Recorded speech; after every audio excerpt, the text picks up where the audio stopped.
Because if you do not consciously obliterate the boundaries of your individuality, then unknowingly your life is you versus the universe. It's a bad competition to get into. You versus the universe, definitely you will feel like dying.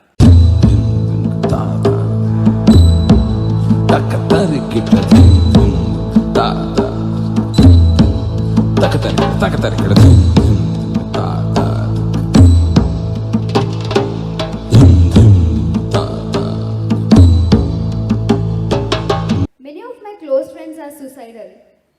What could I do to help them considering that? Is it your friendship which is doing this? No. This is the question that I got from the audience.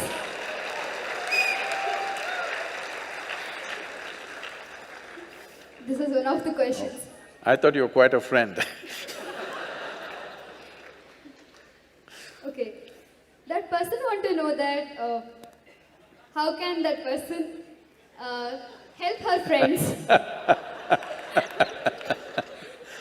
help her friends to get rid of this thought, and they don't want to do yoga. That's a rider, huh? So, let's answer from this end. First of all, what is yoga? Well, right now unfortunately even in this country where it all began, people's idea of yoga is actually a rebound from the American coast. They think yoga means twisting yourself into various postures, impossible postures, that you should look like a leftover noodle.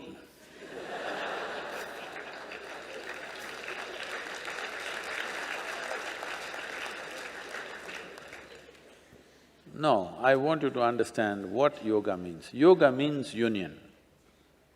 Union means, see right now you're here, even you are breathing? Your friend also breathing? You think so? Okay. Of course, you're eating food, drinking water. There are many other levels of transactions, but at least these very physical things, you understand, without this transaction, you cannot exist, isn't it so? Hello? So in a way, what this is telling you is, you are just a small creature, just a small pop-up. You have pop-ups on your phone screen which pop up and pop out. On this planet, you're just a pop-up and you will pop out. Yes. So, you think you're an individual existence by yourself. No. If you lose connection with the atmosphere around you, you will die, isn't it? If you don't eat or drink, you will die. Not just that, every cell, every subatomic particle in this body is in transaction. If the transaction doesn't happen, you can't exist for a moment. But psychologically, you get yourself into such a cocoon that you think you are an individual existence all by yourself. Yoga means you consciously obliterate the boundaries of your individuality.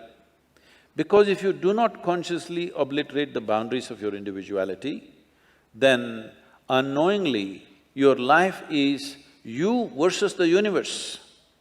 It's a very… You must listen to me on this one, you can take my advice on this. It's a bad competition to get into. You versus the universe, definitely you will feel like dying. When you face such a big competition, it's not worth living, it'll become like that. So how people normally handle it is by obliterating it in unconscious ways a little bit. Somebody falls in love with somebody, suddenly they've opened up the boundaries of their individuality a little bit to somebody. The English expression of falling in love is a good expression because something of you has to fall. You can't rise in love, you can't fly in love, you can't climb in love, you have to fall in love. That means… that means something of you has to be stripped, something of you has to fall down. You have to make space for something else. Little bit of unconscious yoga you did. Does he still don't want to do yoga?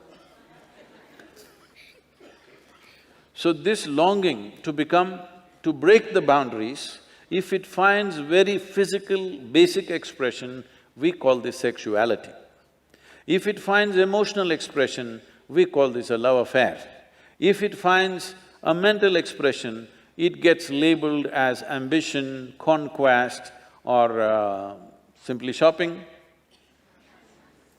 If it finds a conscious expression, we call it yoga. In your life, what do you think? Whatever you do in your life, is it better to do consciously or unconsciously? What do you think? Consciously. So if you do a conscious obliteration of your boundaries, you understand you are unnecessarily building a psychological structure where you're feeling trapped. If you consciously obliterate this is called yoga. If you obliterate it physically, it's called sex. If you obliterate it emotionally, it's called love. If you try to obliterate it mentally, it's called achievement, conquest, ambition, fulfillment, victory, these kind of things. But all those things, how long do they last? Momentarily, because it's unconscious. If you consciously obliterate the boundaries of your individuality, you can sit here like the universe, with the same stability. Now, where do you want to die and go? Because anything that you did not make, you have no right to destroy, isn't it? Did you make this life? Hello? Did you make this life? Are you capable? No. Then how come? Your only problem is your mental structure has become a mess. You can easily unmess it. They must do yoga. Hope they got the point.